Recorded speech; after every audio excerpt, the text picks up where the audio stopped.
그래서 모아둔 재산은 좀 있고 교사 월급이 압번할 텐데 가난한 집 딸이 감히 어디 와서 사모님 노릇을 하겠다고. 할아버지, 할머니 손에서 자랐으면 예절 교육이나 제대로 받았을지. 결혼은 집안끼리의 만남이야. 너 같은 환경에서 자란 애가 우리 집안과 어울릴 거라고 생각했어? 한 여자의 인생을 송두리째 부정한 오만한 말들. 그들은 몰랐습니다. 자신들이 멸시했던 고아 여인의 뒤에 대한민국을 움직였던 거대한 그림자가 있었다는 것을. 내 손녀를 모욕한 자들 반드시 그 대가를 치르게 하리라. 평범한 할아버지의 가면을 벗은 전직 대법관. 그의 전화 한 통에 철옹성 같던 부와 권력은 모래성처럼 무너져 내리기 시작합니다. 하지만 이것은 단순한 복수가 아니었습니다. 22년간 묻혀있던 끔찍한 진실이 마침내 그 모습을 드러냅니다. 22년 전 부실공사로 사망한 부부 그 외동딸이 바로 이서아 양입니다. 인연인 줄 알았던 만남이 실은 악연의 골이었다는 사실. 이제 정의의 이름으로 가장 차가운 심판이 시작됩니다. 과연 이 지독한 운명의 끝에서 그들은 무엇을 마주하게 될까요? 오늘의 이야기 시작합니다. 그 전에 잠깐 구독과 좋아요 눌러주시면 큰 힘이 됩니다. 27 초등학교 교사 이서아에게 오늘은 인생에서 가장 떨리는 날이었습니다. 3년을 만난 남자친구 강지훈의 부모님을 처음 뵙는 상견례 자리. 서하는 할머니께서 좋은 날 꼭 하라며 물려주신 낡은 진주 목걸이를 매만지며 마른 침을 삼켰습니다. 곁에 앉은 지훈이 괜찮다며 손을 잡아주었지만 불안감은 쉬이 가시지 않았습니다. 잠시 후 레스토랑 문이 열리고 지훈의 부모님이 들어섰습니다. 어머니 윤혜정은 머리부터 발끝까지 값비싼 명품으로 치장한 모습이었고 아버지 강동철은 다부진 체격에 위압적인 인상을 풍겼습니다. 서아가 정중하게 허리를 숙여 인사했지만 윤혜정은 차가운 눈으로 서아를 위아래로 훑어볼 뿐이었습니다. 어색한 침묵을 깨고 윤혜정이 입을 열었습니다. 부모님은 무슨 일 하신다 그랬죠? 서아는 애써 미소를 지으며 대답했습니다. 5살 때 사고로 돌아가셔서 할아버지 할머니 손에 자랐습니다. 그 말에 윤혜정의 표정이 미묘하게 변했습니다. 지훈이 서아의 교육에 대한 열정을 칭찬하며 분위기를 바꿔보려 했지만 윤혜정은 관심 없다는 듯 말을 잘랐습니다. 그래서 모아둔 재산은 좀 있고 교사 월급이 압번할 텐데 노골적인 무시였습니다. 우리 지훈이가 더 좋은 집안 딸을 만났어야 했는데 가난한 집 딸이 어디 와서 사모님 노릇을 하겠다고. 윤혜정의 목소리는 얼음장처럼 차가웠습니다. 할아버지, 할머니 손에서 자랐으면 예절 교육이나 제대로 받았을지 모르겠네. 품격이라는 건 하루아침에 만들어지는 게 아니거든요. 주변 테이블의 시선까지 느껴지기 시작했습니다. 서아의 얼굴이 창백하게 질렸습니다. 눈에 눈물이 핑 돌았지만 이내 분노와 자존심이 그 자리를 대신했습니다. 저를 모욕하시는 건 참을 수 있습니다. 하지만 제 할아버지와 할머니를 모욕하시는 건 용납할 수 없습니다. 윤혜정은 코웃음을 쳤습니다. 결혼은 집안끼리의 만남이야. 너 같은 환경에서 자란 애가 우리 집안과 어울릴 거라고 생각했어? 옆에 있던 강동철도 고개를 끄덕이며 동조했습니다. 그 순간 서하는 자리를 박차고 일어났습니다. 지훈이 붙잡았지만 서하는 그 손을 뿌리치고 레스토랑을 뛰쳐나왔습니다. 집으로 돌아오는 내내 서하는 생각했습니다. 내가 부족한 걸까? 할아버지 할머니의 사랑만으로는 안 되는 걸까? 하지만 이내 고개를 저었습니다. 세상에서 가장 훌륭한 분들, 그분들의 사랑을 의심하고 싶지 않았습니다. 집에 도착한 서하는 할아버지 이정우와 할머니 박선자의 품에 안겨 상견례에서 있었던 일을 털어놓으며 엉엉 울었습니다. 할머니는 손녀를 다독였지만 곁에 있던 할아버지의 표정은 서서히 차갑게 굳어가고 있었습니다. 온화했던 눈빛은 서늘한 단호함으로 변해 있었습니다. 내 손녀를 모욕한 자들 반드시 그 대가를 치르게 하리라. 서아가 잠든 깊은 밤, 이정우는 서재의 낡은 책장 뒤에 숨겨진 금고를 열었습니다. 아내 박선자조차 처음 보는 공간이었습니다. 금고 안에는 먼지 쌓인 상자들이 가득했습니다. 그 안에서 나온 것은 대법관 이정우라고 새겨진 명함, 빛바랜 훈장과 표창장, 그리고 젊은 시절 대통령과 함께 찍은 흑백 사진이었습니다. 박선자는 놀라움을 감추지 못했습니다. 이정우는 아내를 바라보며 나지막이 말했습니다. 평생 법복을 입고 정의를 배웠소. 은퇴 후에는 그저 평범한 할아버지로 우리 서아 곁에서 조용히 살고 싶었지. 하지만 내 손녀를 모욕한 자들을 이대로 둘 수는 없소. 그 눈빛은 흔들림이 없었습니다. 박선자 역시 평생을 교단에 섰던 교장 선생님이었습니다. 여보, 당신 말이 맞아요. 그들에게 진짜 교육이 무엇인지, 사람의 품격이 어디에서 오는지 똑똑히 가르쳐 줘야지요. 다음 날 아침, 이정우의 계획은 시작되었습니다. 그는 40년간 법조계에 몸담으며 쌓아온 인맥이 담긴 낡은 전화번호부를 꺼내 들었습니다. 첫 번째 전화는 아끼는 제자이자 현직 부장검사인 최 검사에게 걸었습니다. 최 검사, 나 이정우일세. 부탁할 게 있네. 태호 건설을 운영하는 강동철이라는 자와 그 아내 윤혜정에 대해 자세히 좀 알아봐 주게. 가능한 한 빨리. 그리고 조용히.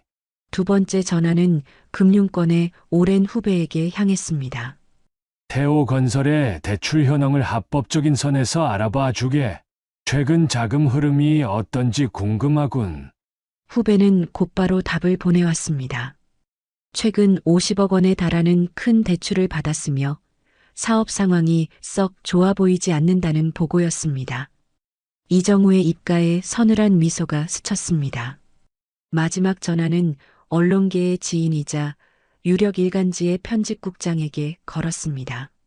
강동철과 윤혜정. 그 부부의 과거부터 현재까지 숨기고 싶어 하는 모든 것을 알아봐 주게. 특히 잊혔으면 하는 일들이 있다면 더 좋겠지. 편집국장은 다음 날까지 최선을 다해보겠다고 답했습니다. 전화를 끄는 이정우는 창밖을 바라보았습니다. 그의 눈에는 손녀를 향한 따뜻한 사랑과 그 사랑을 짓밟은 자들을 향한 차가운 분노가 함께 서려 있었습니다. 박선자가 일이 너무 커지는 것을 걱정하자 이정우는 아내를 안심시켰습니다. 걱정 마시오. 나는 평생 법의 테두리 안에서만 살아온 사람이오. 이번에도 합법적인 방법으로 오직 진실만을 밝혀낼 것이니. 그의 목소리에는 서리빨 같은 결의가 담겨 있었습니다. 다음 날 아침 최 검사로부터 전화가 걸려왔습니다. 이정우는 약속 장소인 강남의 한 고층 빌딩으로 향했습니다. 최고층에 위치한 최 검사의 사무실에서 내려다보는 서울의 풍경은 아득했습니다. 은퇴 후 조용히 살고 싶었던 자신의 바람이 손녀의 눈물 한 방울에 이토록 쉽게 무너진 현실이 씁쓸하게 느껴졌습니다. 최 검사는 두꺼운 파일을 이정우에게 건넸습니다. 선배님 요청하신 자료입니다. 파일 첫 페이지에는 태호 건설 대표이사 강동철의 기본 인적 사항이 적혀 있었습니다. 그리고 다음 페이지를 넘기는 순간 이정우의 손이 미세하게 떨리기 시작했습니다. 강동철의 과거 이력에는 지워지지 않는 검은 얼룩이 있었습니다. 22년 전 초등학교 신축 공사 현장 부실 공사로 인한 붕괴 사고로 현장 관리자와 하청업체 직원 등 여러 명이 다쳤고 특히 현장 근처를 지나던 젊은 부부가 크게 다쳐 병원으로 옮겨졌으나 끝내 사망했다는 내용이었습니다. 그 부부의 이름 이성진, 김하영. 이정우의 손에서 파일이 떨어졌습니다. 의자에 주저앉은 이정우의 입에서 신음 같은 목소리가 흘러나왔습니다. 내 아들과 며느리일세. 최 검사의 얼굴도 충격으로 굳어졌습니다. 사고 당시 강동철은 모든 책임을 하청업체에 떠넘기려 했지만 결정적인 증거가 드러나 부실 공사임이 밝혀졌습니다. 그럼에도 불구하고 그는 지역 정치인들과의 유착 관계를 이용한 로비와 은폐, 공작으로 가벼운 벌금형만 받고 풀려났습니다. 파일의 마지막 장에는 피해자 유족에 대한 정보가 있었습니다. 사망한 부부의 외동딸 이서아 당시 5살, 현재 조부모인 이정우, 박선자가 양육 중. 이정우는 떨리는 손으로 파일을 다시 집어들었습니다. 최 검사, 이 사건 아직 공소시효가 남았나? 최 검사는 조심스럽게 대답했습니다. 당시 수사가 제대로 이루어지지 않았고 은폐된 증거들이 많아 재수사가 이루어진다면 업무상 과실치사 혐의로 실형을 받을 수도 있습니다. 선배님. 이정우의 눈빛이 칼날처럼 날카로워졌습니다. 증거는 내가 찾겠네. 최 검사는 강동철을 재수사할 수 있도록 모든 법적 절차를 준비해주게. 22년 전 사건의 모든 자료를 먼지 하나까지 다시 털어주게. 그리고 덧붙였습니다. 윤혜정과 그 가족들에 대해서도 합법적인 선에서 최대한의 압박을 가하게. 사회적, 경제적 모든 수단을 동원해서. 최 검사가 이것이 개인적인 복수가 아니냐고 물었지만 이정우는 단호하게 대답했습니다. 이것은 복수가 아닐세. 정의의 실현이지. 22년 동안 숨겨져 있던 진실을 세상에 알리는 것. 그리고 내 손녀를 모욕한 대가를 치르게 하는 것. 온화했던 할아버지의 모습은 온데간데 없었습니다. 그곳에는 차가운 분노로 가득 찬 전직 대법관 이정우만이 서 있었습니다.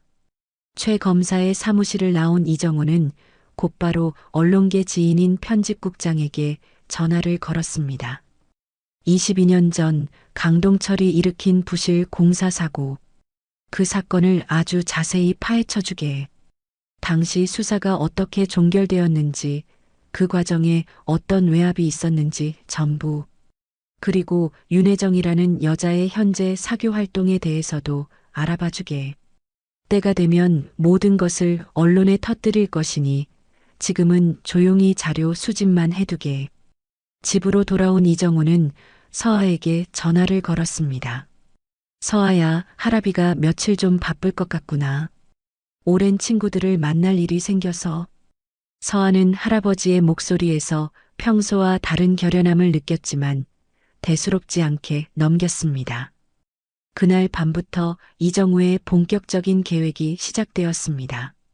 40년간 법조계의 정점에서 쌓아 올린 인맥이 거미줄처럼 움직이기 시작했습니다. 첫 번째 단계는 경제적 압박이었습니다. 이정우는 은행장 출신의 오랜 친구에게 전화를 걸었습니다. 태오건설의 대출 상황을 다시 한번 점검해주게. 규정을 어긴 것은 없는지 꼼꼼하게. 다음 전화는 건설업계에 막강한 영향력을 가진 후배에게로 향했습니다. 태오건설과 거래하는 업체들에게 계약을 재검토하라고 넌지시 권해주게. 자세한 이유는 나중에 설명하지. 곧 알게 될 거야. 그로부터 며칠 뒤 윤혜정이 참석하는 강남의 최고급 사교 모임에서 이상한 기류가 감지되었습니다. 모임의 회장인 정 여사가 갑자기 윤혜정에게 차가운 태도를 보이며 다음 모임에는 나오지 말라고 통보한 것이었습니다. 혜정 씨 남편 회사에 대해 좋지 않은 소문이 돌아서 말이야. 우리 모임의 품격을 생각해야지. 사실 정 여사의 시아버지는 이정우와 수십 년 지기 친구였습니다. 전날 밤 이정우로부터 그 집안과 거리를 두게라는 짧은 전화를 받았던 것입니다. 같은 시각 강동철의 회사에서도 기이한 일들이 연달아 일어났습니다. 전체 매출의 30%를 차지하던 주요 거래처인 대성건설에서 갑자기 계약 해지를 통보해 왔습니다. 다른 거래처들도 약속이나 한 듯 연락이 잘 닿지 않았습니다. 강동철은 불길한 예감에 휩싸였습니다. 한편 윤혜정은 또 다른 골프 모임에서도 회원들의 싸늘한 시선을 느껴야 했습니다. 한 회원이 의미심장한 표정으로 물었습니다. 혜정 씨 남편 과거에 무슨 사고라도 친 적 있어요? 윤혜정은 평소와 다른 분위기를 감지하고 불안해지기 시작했습니다. 그 모든 것의 배후에 조용한 전화 몇 통으로 거대한 파도를 일으키고 있는 이정우가 있다는 사실을 그들은 아직 까맣게 모르고 있었습니다. 그로부터 한 달이 지나자 강동철 가족의 상황은 급속도로 악화되었습니다. 은행에서 갑자기 50억 원의 대출을 석 달 안에 조기 상환하라는 통보가 날아왔습니다. 은행 담당자는 내부 방침이 바뀌었다는 말만 되풀이할 뿐이었습니다. 설상가상으로 수십 년간 거래해온 명성, 건설과 대한산업 같은 장기 거래처들마저 줄줄이 계약을 해지하기 시작했습니다. 강동철은 이 모든 일이 동시에 일어나는 것이 단순한 우연이 아님을 직감했습니다. 누군가 우리를 겨냥하고 있어. 의도적으로 우리를 망하게 하려는 거야. 윤혜정의 사교계 생활도 완전히 끝장났습니다. 마지막으로 찾아간 모임에서 회장인 정 여사는 윤혜정에게 직설적으로 말했습니다. 혜정 씨 남편 회사, 과거에 사람 죽는 사고를 낸 적이 있다면서? 그런 흉흉한 소문이 도는 사람과 더는 엮이고 싶지 않네. 윤혜정은 22년 전 사고는 이미 다 해결된 문제라고 항변했지만 정 여사는 단호했습니다. 집으로 돌아온 윤혜정은 남편에게 22년 전 사고 이야기가 돌고 있다고 전했습니다. 강동철은 누군가가 의도적으로 과거를 퍼뜨리고 있다고 확신했습니다. 그때 아들 강지훈이 조심스럽게 입을 열었습니다. 아버지, 혹시 서아랑 관련 있는 거 아닐까요? 윤혜정은 코웃음을 쳤습니다. 그깟 고아 계집애가 뭘 할 수 있다고. 하지만 마음 한편에서는 불안감이 싹트기 시작했습니다. 모든 불행이 그 상견례 이후에 시작되었다는 사실이 단순한 우연의 일치라고 하기에는 타이밍이 너무나도 절묘했습니다. 다음 날 강동철의 회사에 국세청 직원들이 들이닥쳤습니다. 익명의 제보로 탈세 의혹이 있다는 것이 이유였습니다. 강동철은 결백을 주장했지만 소용없었습니다. 이제 강동철은 누군가가 자신들을 파멸시키기 위해 치밀한 계획을 세웠다는 것을 확신했습니다. 그날 저녁 긴급 가족회의가 열렸습니다.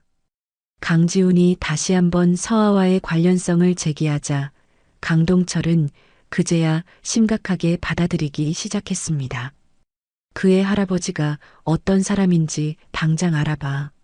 강지훈은 서아에게 직접 연락해서 물어볼까 했지만 강동철은 확실한 증거도 없이 섣불리 움직이면 안 된다며 말렸습니다. 한편 이 모든 폭풍의 중심에 있는 서아는 여전히 아무것도 모른 채 평소처럼 학교에서 아이들을 가르치고 할아버지, 할머니와 저녁 식사를 함께 했습니다. 할아버지의 외출이 잦아진 것을 이상하게 여겼지만 그저 옛 친구들을 만나는 것이려니 하고 넘겼습니다. 그날 밤 이정우는 최 검사에게 전화를 걸었습니다. 강동철 쪽이 상당히 당황하고 있는 것 같네. 이제 다음 단계로 넘어갈 때가 됐어. 재수사를 시작하게.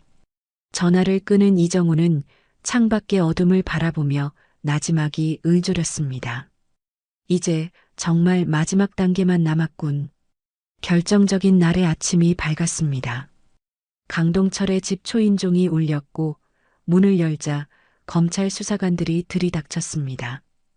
그들은 22년 전 이성진, 김하영 부부 사망 사건과 관련하여 재수사를 시작하게 되었다며 강동철에게 동행을 요구했습니다. 강동철과 윤혜정은 동시에 얼어붙었습니다. 윤혜정은 다급하게 아들 강지훈에게 전화를 걸어 아버지가 검찰에 끌려갔다고 알렸습니다. 수화기 너머로 지훈의 충격받은 목소리가 들려왔습니다. 어머니, 혹시 22년 전 피해자 부부의 딸 이름이 이서아 아니었나요?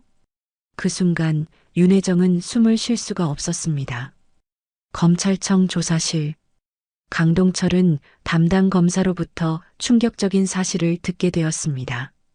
피해자 유족은 이서아와 그 조부 이정우 씨이며 그 이정우가 바로 전직 대법관이라는 것을. 강동철의 눈앞이 캄캄해졌습니다. 같은 시각 집에서 아들과 함께 상황을 정리하던 윤혜정은 자신이 그토록 모욕했던 서아가 자신들이 죽게 만든 부부의 딸이었다는 사실에 엄청난 충격을 받았습니다. 그리고 서아의 할아버지가 전직 대법관이었다는 사실을 알게 되자 지금까지 일어난 모든 불행의 조각들이 하나로 맞춰졌습니다. 그 할아버지가 자신들을 파멸시키기 위해 이 모든 일을 꾸몄다는 것을. 그때부터 언론사 기자들의 전화가 빗발치기 시작했습니다. 22년 전 부실 공사 사건에 대한 입장을 묻는 전화였습니다. 윤혜정은 패닉 상태에 빠졌고 강지훈도 모든 것이 끝났음을 직감했습니다. 그날 저녁 9시 뉴스 헤드라인은 강동철의 이야기로 도배되었습니다. 태오건설 강동철 대표, 22년 전 부실 공사로 인한 부부 사망 사건 재수사 착수. 피해자 유족, 알고 보니 한국진 전 대법관의 손녀. 뉴스를 보던 윤혜정은 완전히 무너져 내렸습니다. 자신이 얼마나 어리석고 오만했는지 대한민국 사법부의 정점에 있던 사람의 손녀를 가난하다고 무시하고 짓밟았다는 사실에 절망했습니다. 다음 날 아침 초췌한 모습으로 집에 돌아온 강동철은 가족들에게 말했습니다. 재수사가 본격적으로 시작됐어. 업무상 과실치사 혐의로 기소될 거고 실형을 피하기는 어려울 것 같네. 22년 전에 은폐했던 증거들이 모두 드러났어. 회사는 완전히 망했고 모든 거래처가 계약을 해지했으며 은행에서는 즉시 상환을 요구하고 있었습니다.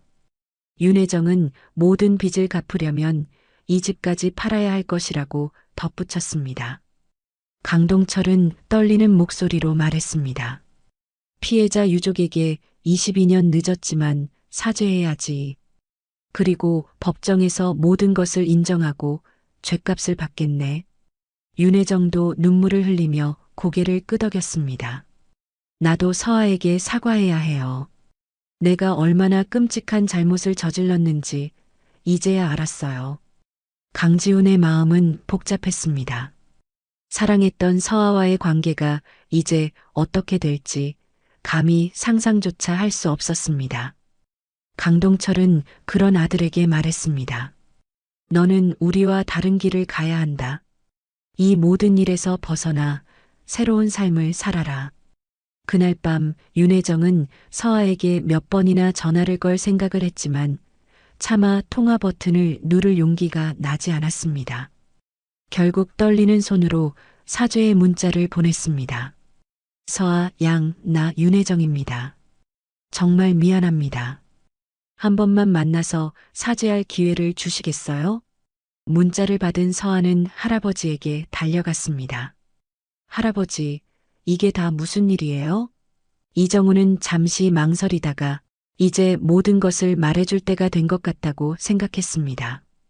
그는 자신이 이 모든 일을 시작했으며 강동철이 서아의 부모님과 깊은 관련이 있다는 사실을 털어놓았습니다. 할아버지로부터 모든 진실을 전해 들은 서아는 며칠 후 윤혜정과 조용한 카페에서 만나기로 했습니다. 약속 장소에 나타난 윤혜정은 예전에 화려했던 모습은 온데간데 없이 초라하고 지친 모습이었습니다. 윤혜정은 서아를 보자마자 깊이 고개를 숙였습니다. 서아 양, 정말 미안합니다. 내가 얼마나 무지하고 오만했는지 이제야 깨달았습니다. 22년 전 서아 양의 부모님을 그렇게 보내고도 제대로 된 사과 한 번 하지 않았습니다. 그런 주제에 서아 양을 모욕했으니 나는 용서받을 자격이 없습니다. 서아의 눈에 잠시 눈물이 맺혔지만 이내 감정을 가라앉혔습니다. 그때 카페 문이 열리고 강지훈이 들어왔습니다. 지훈은 서아 앞에 서서 진심으로 후회하는 표정을 지었습니다. 서아야, 미안해. 어머니만큼이나 나도 잘못했어. 너의 진짜 가치를 알아보지 못했어. 서아는 쓸쓸하게 물었습니다. 솔직히 말해줘. 그때 당신도 어머니 말이 틀리지 않다고 생각했지? 지우는 고개를 숙였습니다. 그때는 어리석었어. 어머니의 영향을 많이 받았고 진짜 좋은 사람이 무엇인지 몰랐어. 서아는 희미하게 웃으며 말했습니다. 덕분에 이제는 알게 됐네요. 진짜 중요한 게 무엇인지. 지훈이 간절하게 다시 시작할 수 없겠냐고 물었지만 서아는 단호하게 고개를 저었습니다. 너무 늦었어요. 만약 이 모든 일이 없었다면 당신은 계속 어머니의 말에 흔들렸을 거예요. 우리는 애초에 가치관이 달랐던 거예요. 서아는 자리에서 일어나 윤혜정에게 말했습니다. 진심으로 반성하신다면 아버님과 함께 죗값을 치르세요. 그리고 앞으로는 사람을 겉모습으로 판단하지 마세요. 카페를 나가려던 서아는 잠시 멈춰서서 마지막 말을 남겼습니다. 할아버지가 하신 일은 단순한 복수가 아니에요. 정이었습니다. 22년 동안 숨겨져 있던 진실을 세상에 드러내고 저희를 모욕한 대가를 치르게 하신 겁니다. 부디 남은 생은 진심으로 반성하며 사시길 바랍니다. 한 달 후 모든 것이 정리되었습니다. 강동철은 1심에서 업무상 과실치사 혐의로 징역 3년을 선고받았고 22년 전 사건의 진실은 세상에 모두 밝혀졌습니다.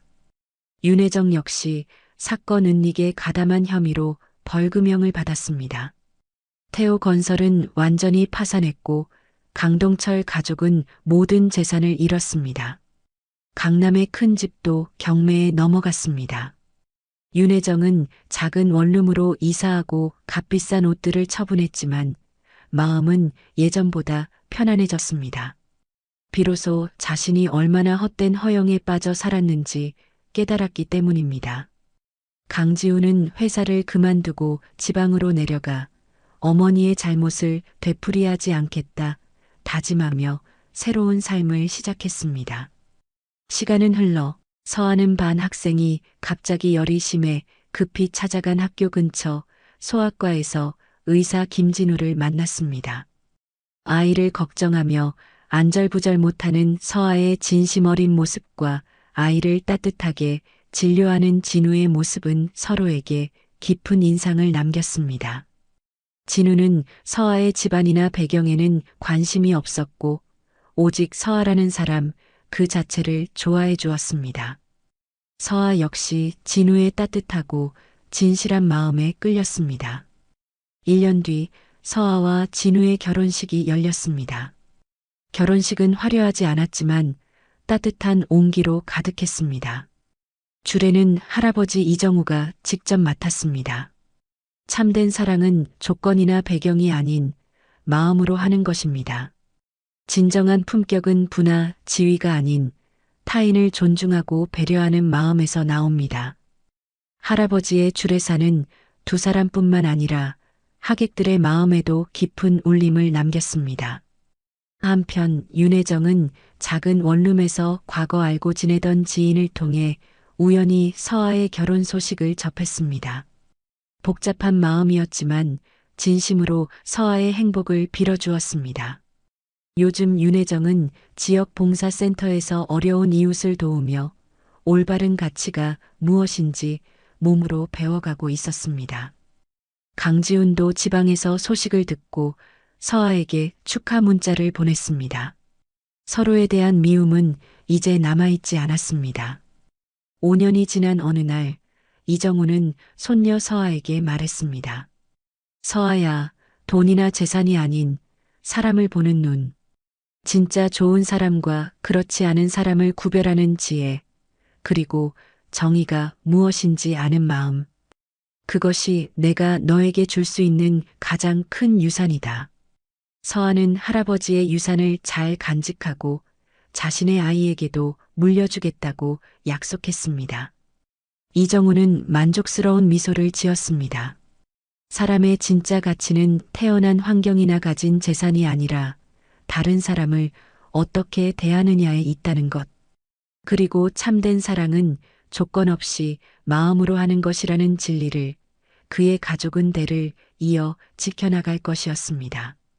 그것이 바로 전직 대법관 이정우가 평생을 통해 지켜온 신념이자 세상에 남기고 싶은 마지막 메시지였습니다. 오늘도 귀한 시간 내어 끝까지 시청해주신 구독자 여러분 진심으로 감사드립니다. 오늘의 이야기가 마음을 울렸다면 구독과 좋아요, 댓글 부탁드립니다. 한평생을 가족이라는 이름 아래 헌신했던 남자 박성철.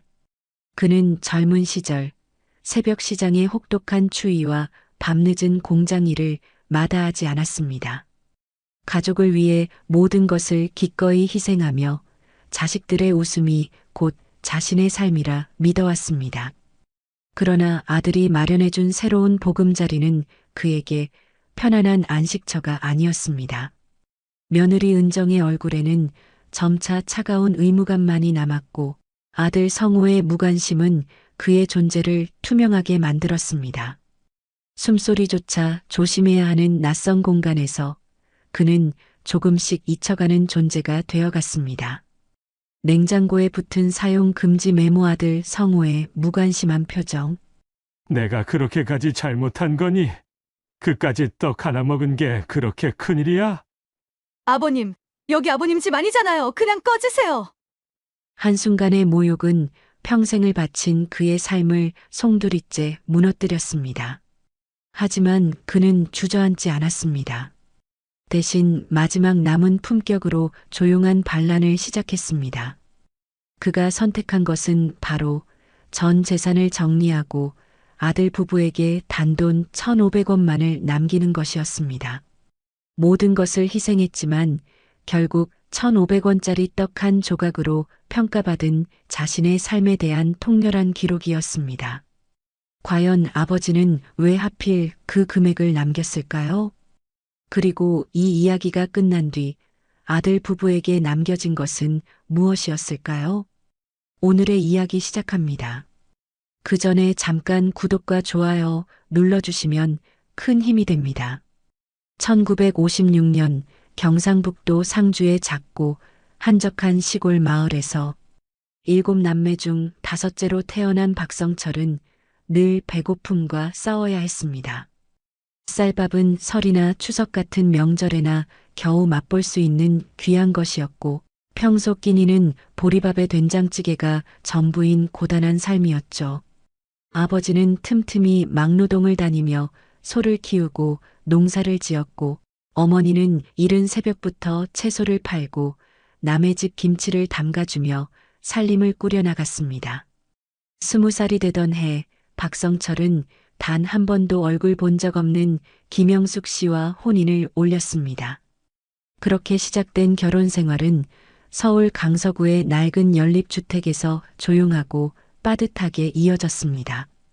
아내는 무뚝뚝했지만 누구보다 성실했고 새벽부터 밤늦게까지 공장에서 미싱을 돌려 벌어온 돈을 한 푼도 남김없이 살림에 보탰습니다. 그 성실함이 박성철에게는 세상 어떤 말보다 든든한 위로였습니다. 첫째 아들 성우가 태어났을 때 박성철은 세상이 다 자신의 것이 된 것처럼 기뻤습니다. 기저귀 살 돈이 없어 헌천을 잘라 사용하고 분유 대신 쌀뜨물로 아이를 키우는 가난 속에서도 행복했습니다. 그러나 행복은 오래가지 않았습니다. 둘째 아들 준영이가 태어났을 때 아내가 공장 작업 중 심하게 다쳐 더 이상 일을 할 수 없게 된 것이죠. 가장의 무게는 더욱 무거워졌지만 박성철은 포기하지 않았습니다.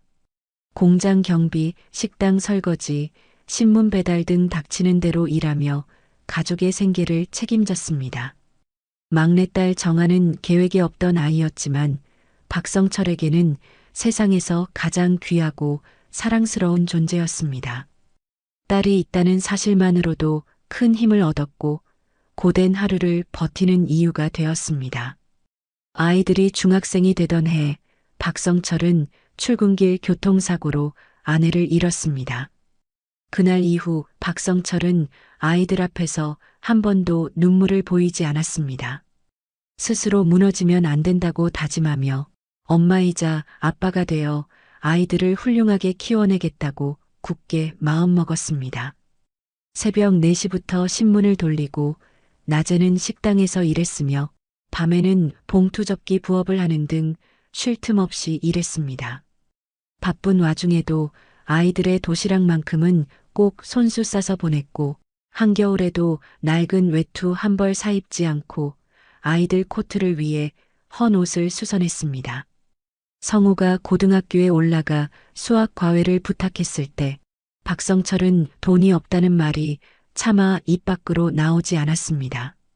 대신 새벽 시장에 나가 채소 장사를 시작했습니다. 손끝이 다 터지고 허리가 굽어갔지만 성우가 대학에 합격하던 날 모든 고생이 눈 녹듯 사라지는 것을 느꼈습니다. 아무도 없는 화장실에서 혼자 소리 없이 울었습니다.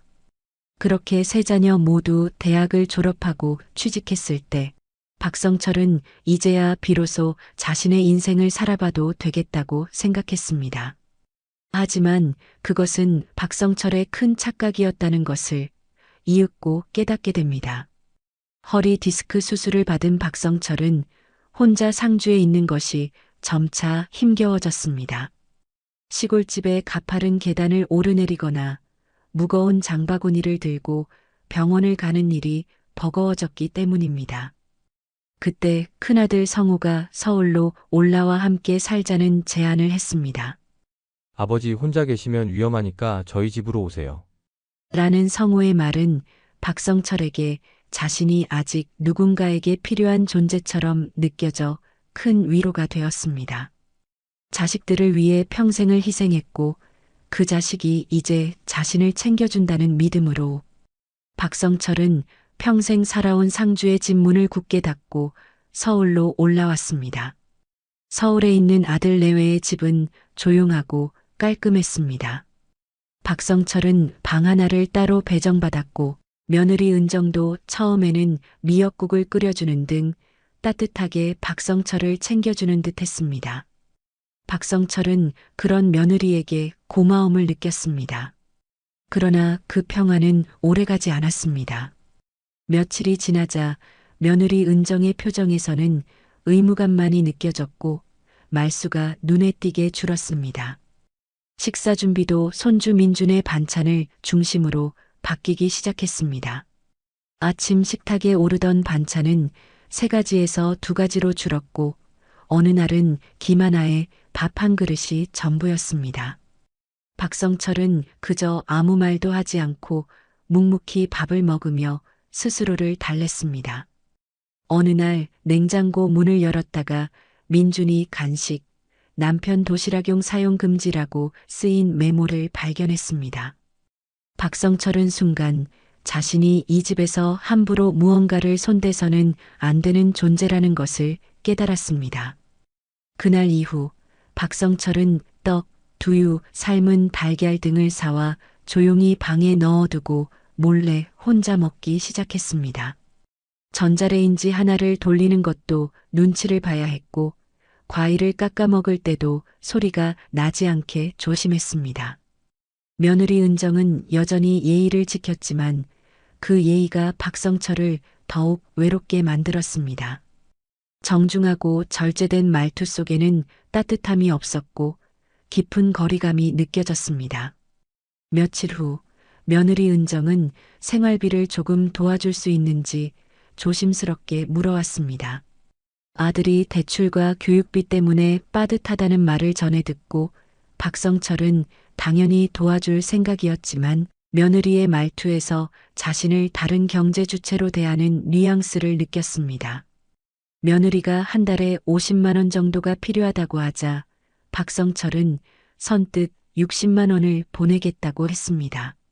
며느리는 고맙다는 말을 했지만 그 눈빛에서는 이제야 할 도리를 하시네요 라는 감정이 읽혔습니다. 가장 힘들었던 것은 아들 성호의 무관심이었습니다. 퇴근하고 돌아와도 방에 틀어박히기 일쑤였고 박성철이 무슨 말을 해도 그래, 아버지 알았어요 라는 말뿐이었습니다. 어느 날 물이 잘 나오지 않아 며느리에게 이야기하자 아들 성우가 짜증 섞인 목소리로 아버지, 물 좀 조심해서 쓰세요. 요즘 수도세가 장난 아니에요 라고 말했습니다. 그날 이후 박성철은 빨래와 세수를 할 때마다 물을 조심하며 아들의 눈치를 살폈습니다. 하루하루가 웃음기 없는 식탁, 물 조심, 전기 조심, 말 조심, 온통 눈치 속에서 흘러갔습니다. 속이 쓰려 이른 아침 주방 찬장을 열었을 때 포장된 떡이 보였습니다. 박성철은 그 떡을 보며 이거 나 먹어도 되는 걸까? 라는 고민에 휩싸였죠. 결국 떡을 먹지 못하고 조용히 방으로 돌아온 박성철은 작은 행동 하나에도 허락을 구해야 하는 자신의 존재에 대해 깊이 생각하게 되었습니다.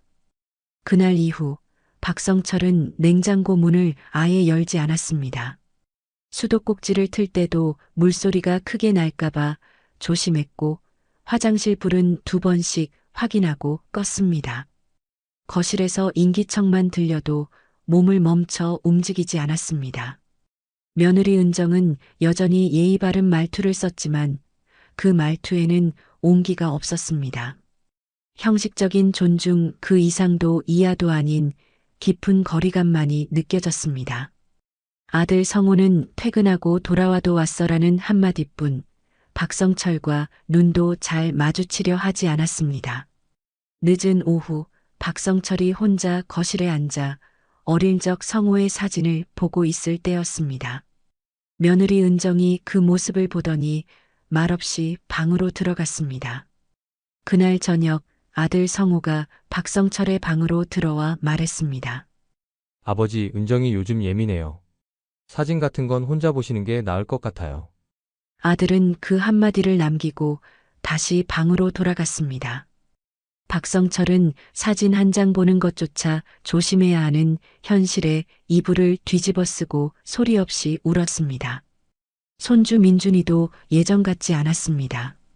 박성철이 다림질해준 손수건을 학교에 가져가지 말라고 엄마가 말했다며 냄새나고 옛날 거라서 친구들이 싫어한대요 라고 말했습니다. 그 말을 들은 박성철은 속이 내려앉는 것 같았습니다. 순하던 손주마저 자신을 불편한 존재로 여기기 시작했다는 것을 느꼈기 때문입니다. 며느리 은정은 직접적인 말은 하지 않았지만 말투, 표정, 숨소리로 박성철에 대한 불편함을 표현했습니다.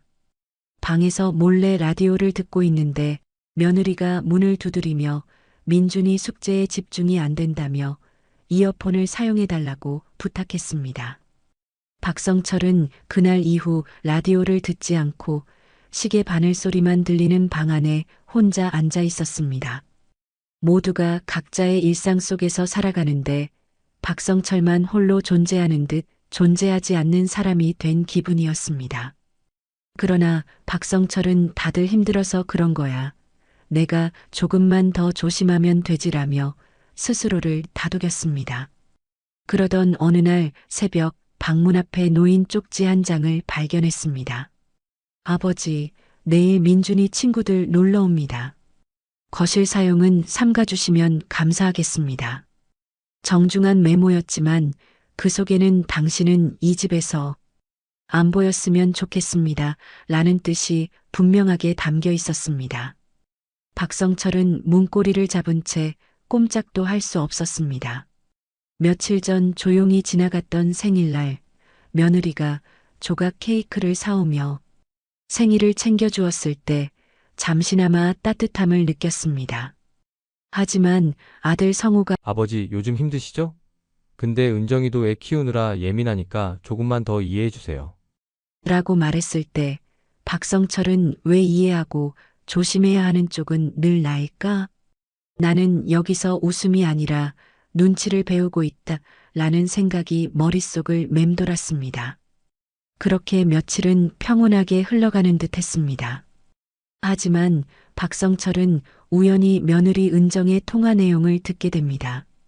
며느리는 누군가에게 이렇게 말하고 있었습니다.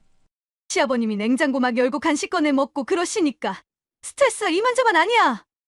우리 집도 사정 뻔한데 생활비 주신다고 해도 그거 받으려고 내가 못이나. 박성철은 그 순간 머릿속이 새하얘지는 것을 느꼈습니다. 늘 존댓말을 쓰고 환하게 웃던 며느리의 얼굴이 낯설게 느껴졌습니다. 진심 어린 말 한마디면 충분했을 텐데 뒤에서는 이런 이야기를 하고 있었다는 사실에 충격받았습니다. 그날 밤 박성철은 냉장고 앞에 멈춰 섰습니다. 며칠 전 보았던 그 포장떡이 여전히 그 자리에 있었습니다. 아침 대용이라는 글씨가 또렷이 박힌 비닐봉지를 꺼내려다 멈칫했습니다. 자신이 이 떡을 먹는 순간 또 어떤 말들이 오갈까 하는 생각 때문이었습니다. 하지만 마음속에서 외치는 소리가 들려왔습니다.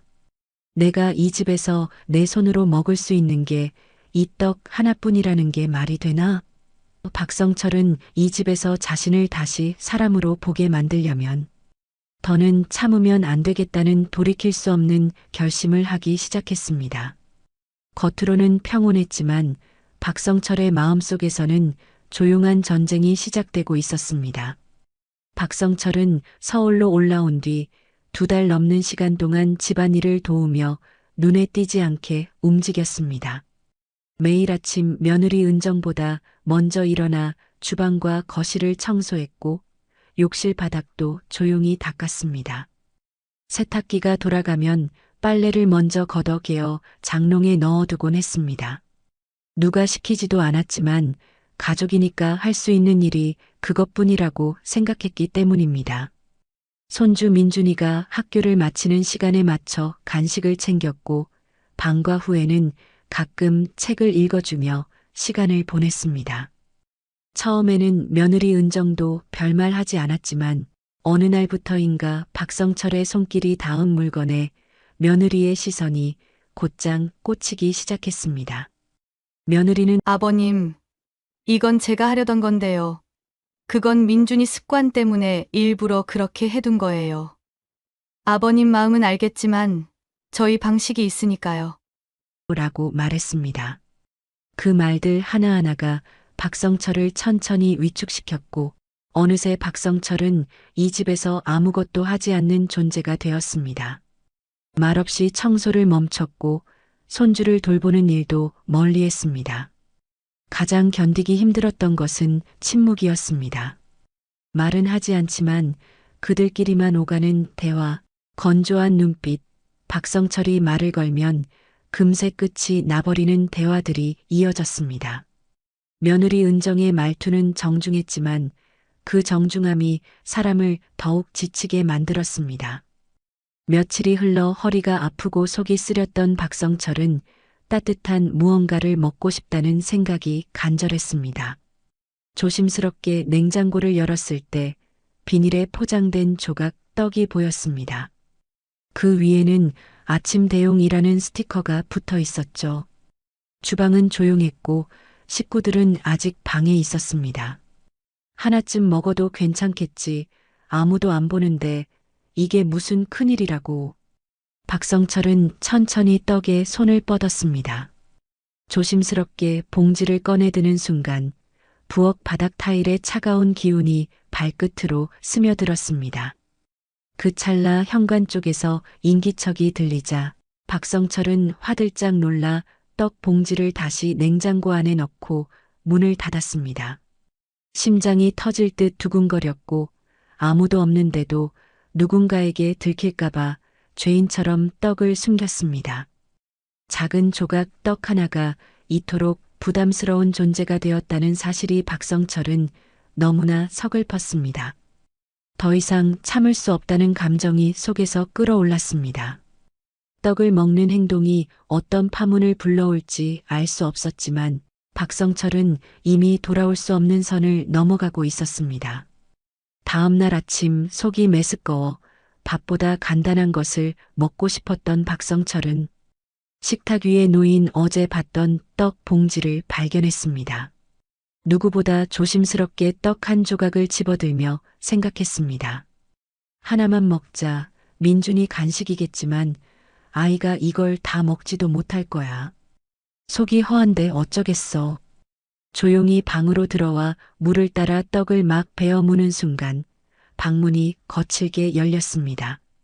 며느리 은정의 얼굴에는 놀라움과 불쾌함이 가득했고 박성철은 떡을 손에 든 채 그대로 얼어붙었습니다.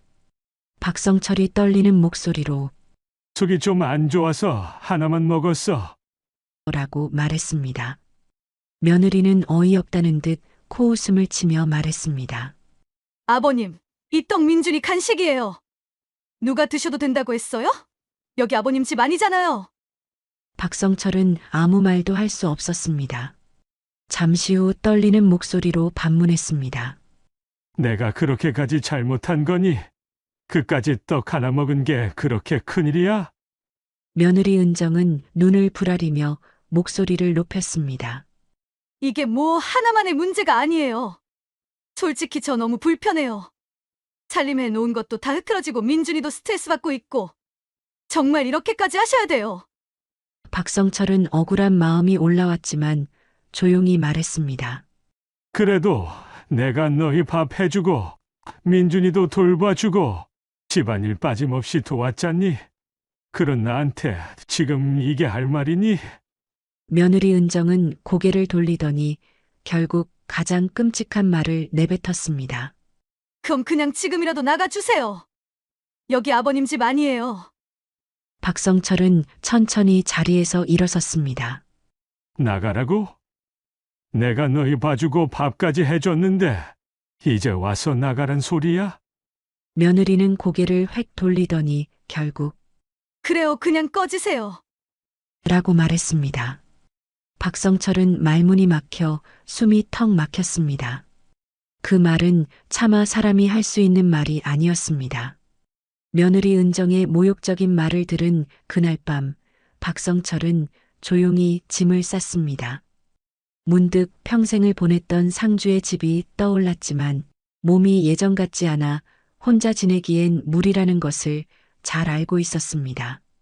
그때 박성철의 머릿속에 요양원이라는 단어가 스쳐 지나갔습니다. 남들이 자식을 대신해 부모를 보내는 곳이 아니라 자신이 스스로 선택해서 갈 수 있는 곳. 그 생각에 박성철은 왠지 모르게 마음이 편안해졌습니다. 더는 누구의 눈치도 보지 않고 온전히 자신만의 삶을 살 수 있다는 희망이 생겼기 때문이죠. 박성철은 곧바로 둘째 아들 준영에게 전화를 걸었습니다. 준영아, 아빠 여기서 못 살겠다. 내가 내 발로 가려 해. 요양원. 준영은 당황한 듯 아무 말도 하지 못하다가 힘겹게 물었습니다. 아빠가 그렇게까지 힘드셨어요? 박성철은 더 이상 긴 설명을 덧붙이지 않았습니다. 그래, 나 이제 그만 참을래. 라고 짧게 답한 뒤 조용히 전화를 끊었습니다. 이어서 막내딸 정아에게도 연락했습니다. 정아는 박성철의 말에 놀랐지만 이내 침착하게 말했습니다. 아빠가 원하시는 거면 저도 도와드릴게요. 그게 아빠가 마음 편하신 거면요. 박성철은 고맙다고 말하고 휴대폰을 내려놓았습니다. 이번만큼은 누구의 손에 이끌려가는 것이 아니라 스스로 자신의 길을 정한 것이었습니다. 며칠 후 박성철은 요양원에 입소했습니다. 침대에 앉아 창밖을 바라보며 부는 바람결을 한참 동안이나 느꼈습니다. 아무 소리도 들리지 않는 조용한 공간, 누구의 눈치도 보지 않고 온전히 나 자신으로 있을 수 있는 시간이 너무나 소중했습니다. 하지만 마음속 깊은 곳에는 여전히 며느리 은정의 그냥 꺼지세요. 라는 말이 비수처럼 박혀 밤마다 박성철을 괴롭혔습니다.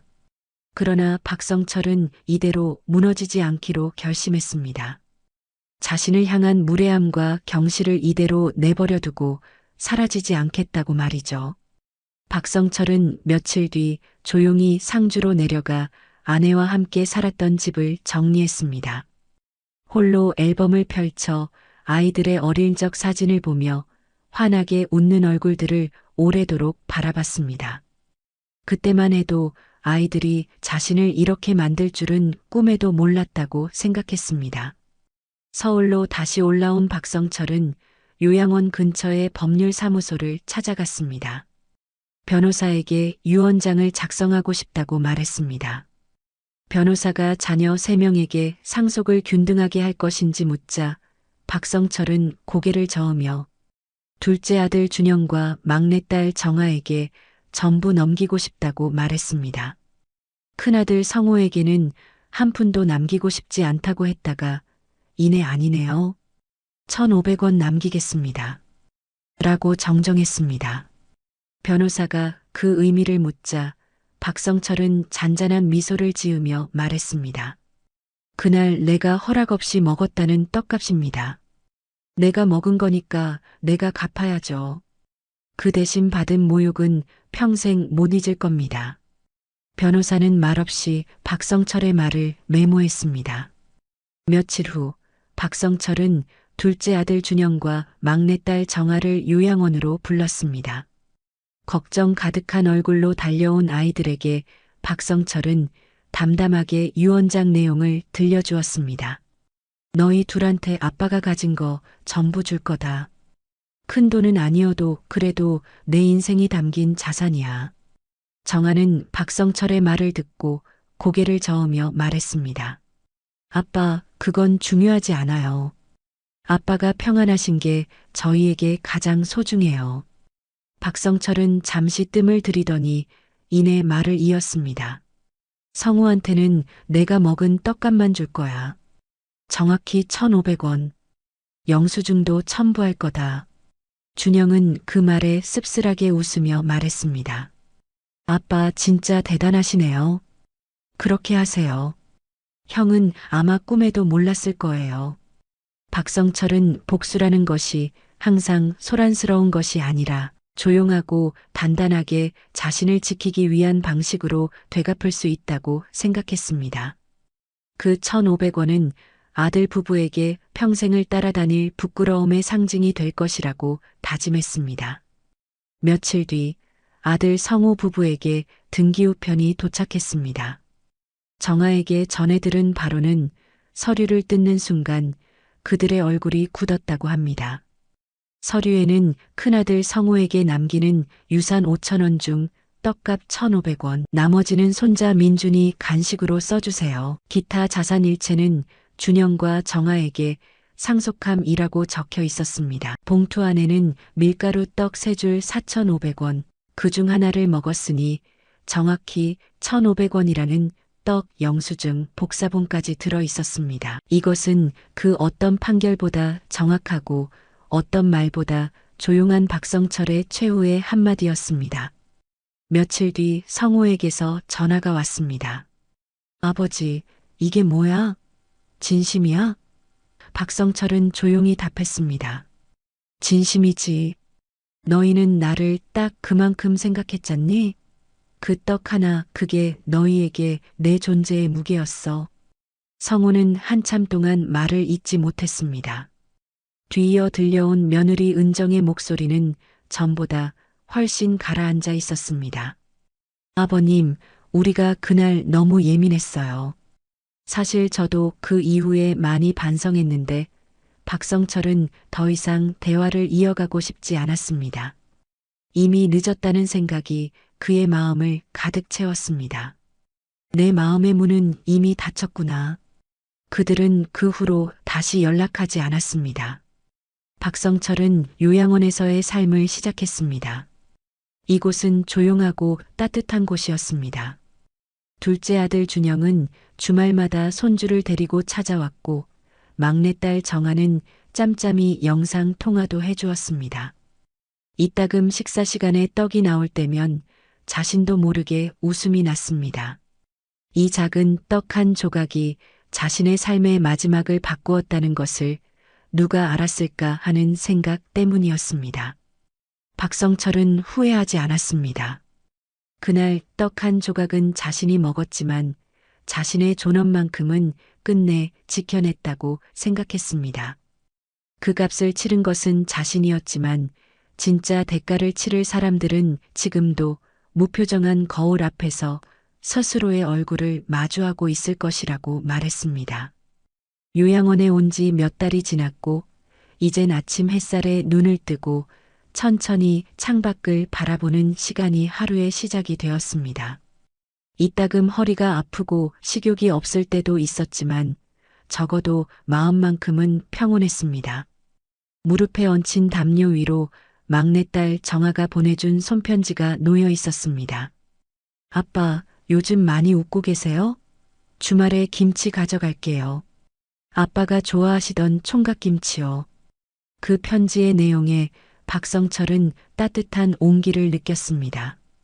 그날 이후 아들 성호 부부에게서는 연락이 없었습니다. 박성철은 그들도 아마 무엇을 잃었는지 깨달았을 것이라고 생각했습니다. 박성철은 그들을 원망하지 않았습니다. 그저 자신의 삶의 경계를 세웠을 뿐이라고 말했습니다. 사람은 누구나 실수를 할 수 있지만 그 실수가 상대의 삶을 송두리째 흔들 수 있다는 것을 잊지 않아야 한다고 생각했습니다. 무엇보다 가족이라는 이름 아래 모든 것을 참고 견디는 것을 이제 그만두고 싶었습니다. 요양원 마당에 핀 국화꽃을 보며 아내 생각을 하다가도 이제는 스스로를 지킬 줄 아는 자신이 되었기에 잔잔하게 웃음 지었습니다. 박성철은 이 이야기를 보고 있는 사람들 중에 자신처럼 참고 있는 사람이 있다면 이렇게 말해주고 싶다고 했습니다. 당신이 견뎌온 시간은 당연하지 않습니다. 당신이 받은 상처는 결코 사소하지 않습니다. 그리고 당신의 마지막은 누구도 결정할 수 없습니다. 박성철은 스스로를 위해 한 번쯤은 과감한 결정을 해보라고 조언했습니다. 자신처럼 그렇게 하라고 말이죠. 진정한 품격은 돈이나 권력에서 나오는 것이 아니라 자신을 존중하고 스스로의 삶을 지키는 용기에서 비롯됩니다. 그리고 그 용기 있는 선택은 결국 잃어버렸던 삶의 평온을 되찾아주는 가장 강력한 힘이 되어줍니다. 오늘도 귀한 시간 내어 끝까지 시청해주신 구독자 여러분 진심으로 감사드립니다. 오늘의 이야기가 마음을 울렸다면 구독과 좋아요, 댓글 부탁드립니다.